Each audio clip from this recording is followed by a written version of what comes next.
Doctor Shafiqur Rahman জামাতে তিনি আসতেছেন আগামী শুক্রবার ঈদগাহ ময়দানে।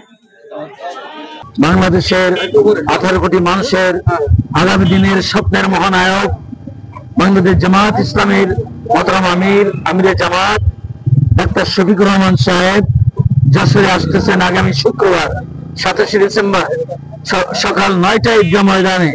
তিনি যশোরবাসীর উদ্দেশ্যে সামনে রেখে দেশবাসীর জন্য তিনি বক্তব্য রাখবেন।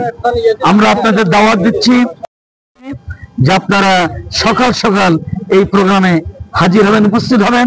মোহতারাম আমিরে জামাতের বক্তব্য আপনারা শুনবেন এবং ইতিমধ্যে যিনি বাংলাদেশের 18 কোটি মানুষের যিনি প্রাণ কেড়ে নিয়েছেন, তাদের মনের মণিকুঠায় যিনি জায়গা করে নিয়েছেন দেশ ও জাতির কল্যাণের সার্বজনীন বক্তব্য প্রদান করার জন্য, সেই জন্য সেই মোহতারাম আমিরে জামাতের প্রোগ্রামে আপনাদেরকে জাতি ধর্ম নির্বিশেষে দল মত নির্বিশেষে সেখানে উপস্থিত হওয়ার জন্য আমরা আপনাদেরকে দাওয়াত দিচ্ছি।